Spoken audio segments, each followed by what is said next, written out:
What's up guys, Thomas here with Core Gear Reviews, and today we're going to be looking at the Hogue Knives Ritter RSK Mk1-G2. Yes, that is a mouthful. So how I'm going to structure my reviews is I'm going to run through my 7 different categories of how I evaluate a knife, give you my thoughts and feedback on each one of those categories. That way in turn you guys can make to see if this is going to be a knife that's going to fit well in for your needs into your EDC rotation, and then make an informed buying decision. That's really my goal with my channel and my reviews here, is just to give you the information that I was looking for when I was going to buy these knives. That way you guys are armed with this information and then can decide if you think this is going to fit well for what you're wanting in this particular knife. So we're going to kick it off with a quick overview on specs, and then a couple comparisons of some knives that you guys might have laying around to give you an idea on the size, and then we'll dive into the category. So first off, blade specs. We've got a blade length here of just under 3.5 inches. It's 3.44 inches. The blade thickness here is 0.125 inches, so not too thick, not too thin. The handle length is 4.72 inches, and the handle thickness right here, it is a pretty thick knife, is 0.63. The overall length on this guy is just over 8 inches at 8.15 inches. So it is a fairly large knife.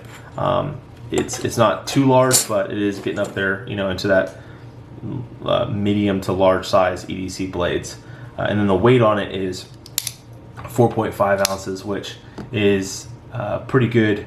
It's a pretty solid weight, not too terribly heavy, but you're gonna feel it in your pocket. So quick size comparisons of some other knives.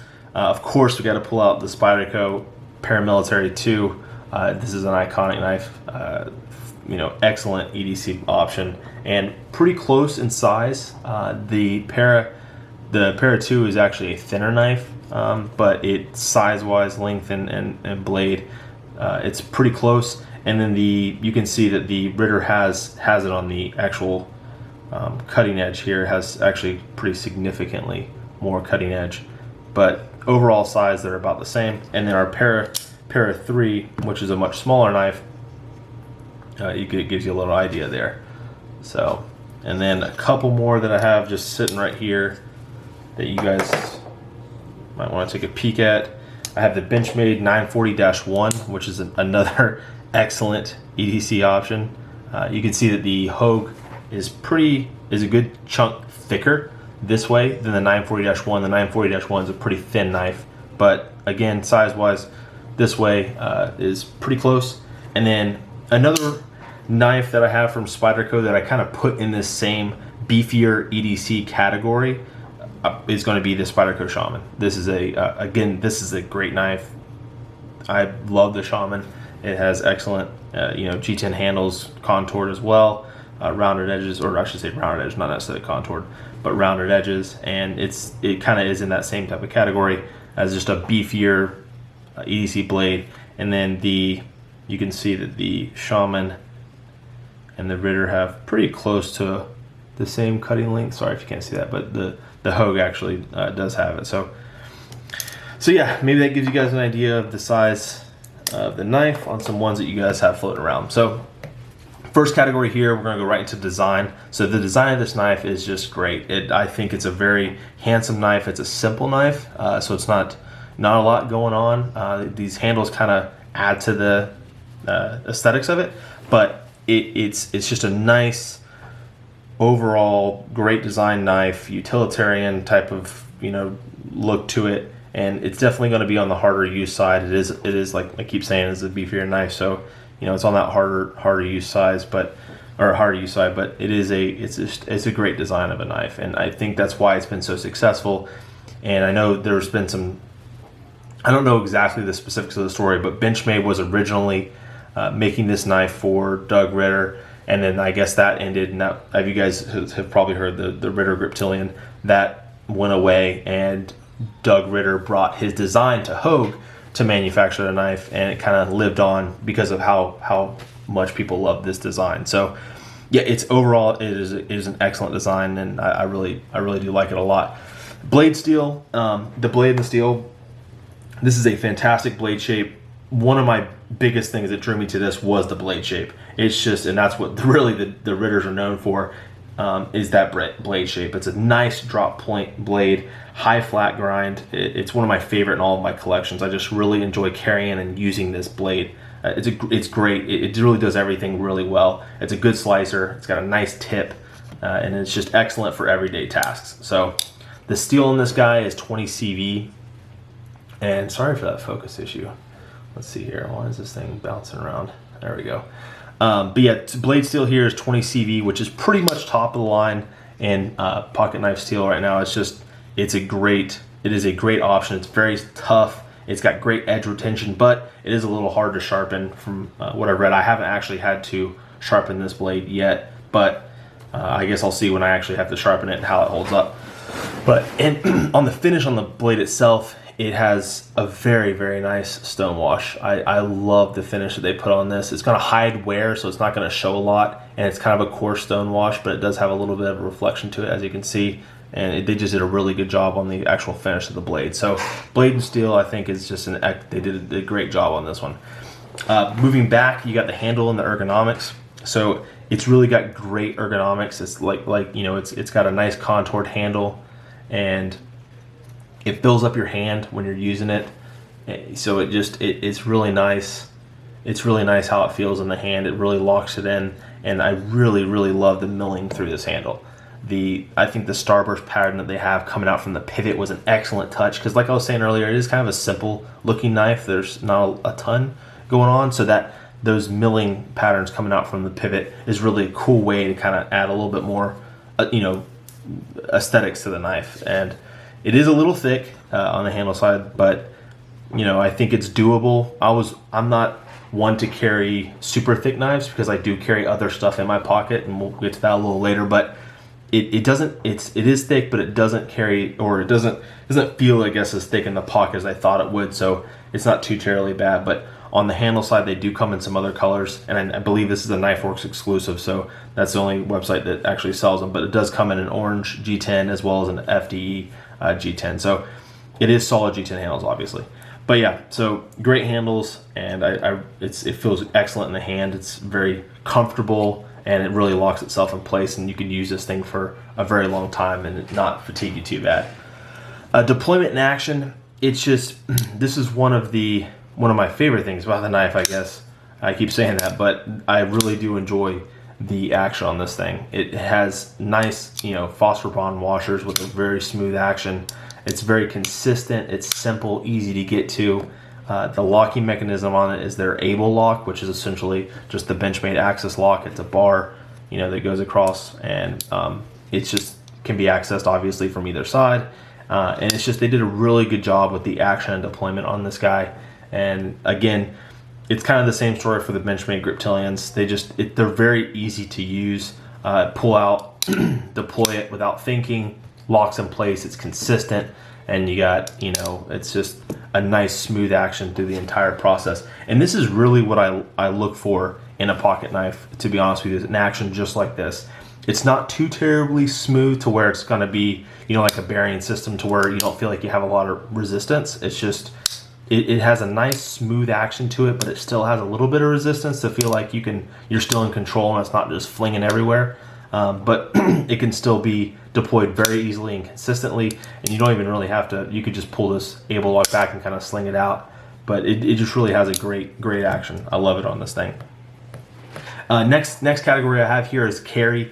So it carries great. You can see here that it does have that deep carry clip that's very similar to the Benchmade deep carry clip that comes on their knives, and it just it does its job. It carries it nice and pretty low. You can see that really only about that much of the knife is going to be sticking out of your pocket when you put it down in there, and it carries very well. And like I was alluding to earlier, for the size of this knife, this is a pretty big and beefy knife, but it carries very nicely. It keeps low. This is smooth back here. There is some jimping right here, and there is some jimping back here. But overall, it's pretty.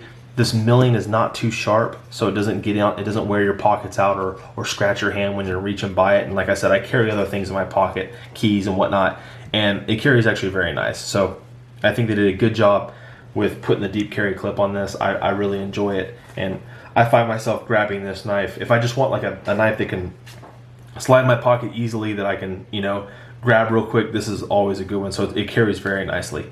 Fit and finish, next category is it's great for this price point. You know, it really, for $160, $159, it's tough to beat. It just has, it's got nice hardware on it. You know, it's dead. The knife was dead center when it got to me. Excellent action, excellent materials. You know, and the fit and finish on it has just been really well. This is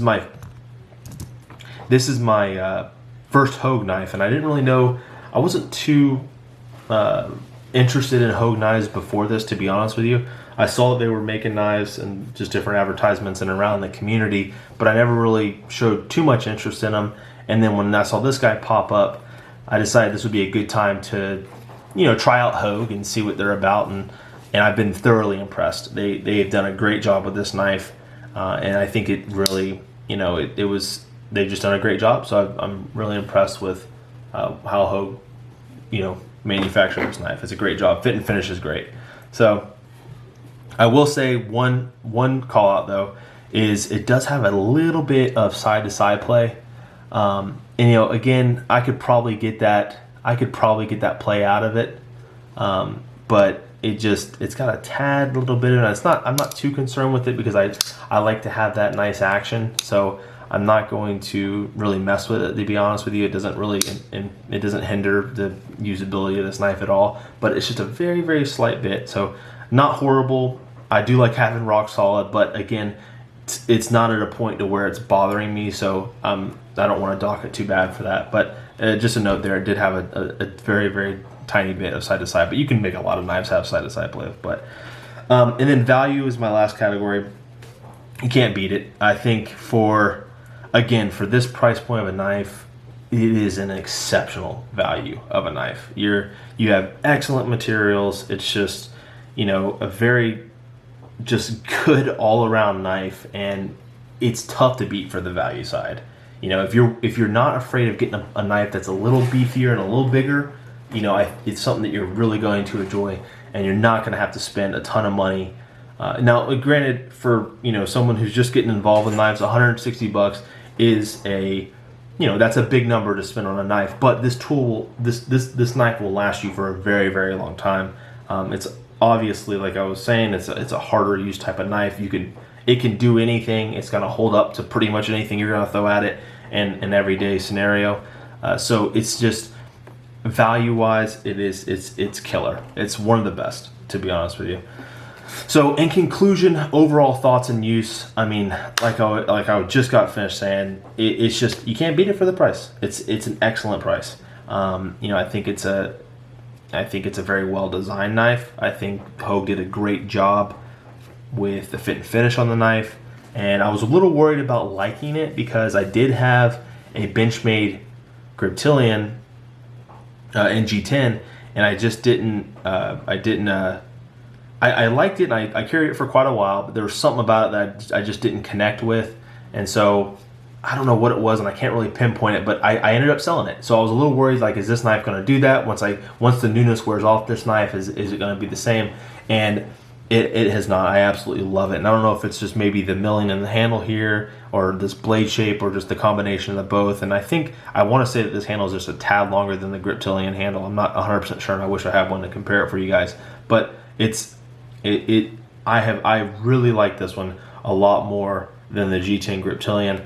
I'm not sure why. It's just there's the combination of everything that's going on here. It works well, and I like it a lot more than the G10 Griptilian. But besides that, it is just an overall excellent knife. And if I'd almost consider this a must-have if you don't mind a little bit beefier of a knife. But you're going to get something that carries well. It's, like I said, it's going to be a great all-around knife. It'll kind of do anything for you, and I think I highly recommend it, especially for this price point.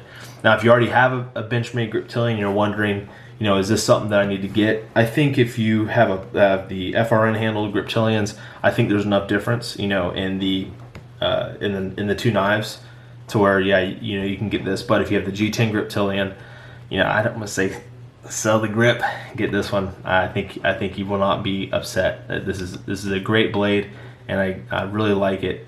And I guess a quick note, actually, I forgot to bring up, and I just saw it next to my desk here, is on the packaging side from Hogue. They actually give you this little knife pouch, which I think is a great touch. Really cool that they do this, and I thought it was really neat. It's just a little, individual knife pouch here, and this came with the knife. This is what the knife came in. And I think that's really cool. If you're traveling with a couple knives, you want to carry one and put one in your bag, but not have it get beat up. This is a nice little pouch to carry it in, padded on the inside. So really nice touch. Again, only 160 bucks, and you're getting these type of touches. It's really a great job. So well done, Hogue. I love this knife. This is going to be one that stays in my collection, probably permanently. But yeah, that's it, guys. Highly recommended. So I hope I did pretty good there. This was my first video. This is, if you this has been a YouTube channel that I've been thinking about making for quite a while now, and doing gear reviews on just the different EDC items that I have, specifically knives and flashlights. And I finally have got some equipment and decided to go ahead and take a stab at it. So hopefully I did a good job for you guys and gave you guys the information that you're looking for. That way you can kind of make an informed purchase decision yourself. And if you like the content you see here, and you thought this video brought you value, please be sure to like the video and subscribe if you want to see more videos like this. I'm going to be going through all of my different knives that I have in my collection, along with some flashlights, both budget friendly and a little bit higher end flashlights. And I have quite a few that I'm going to run through. So I'm going to be cranking out videos like this. I hope you guys enjoyed it, and I hope I did a good job for you guys. I'll see you on the next one.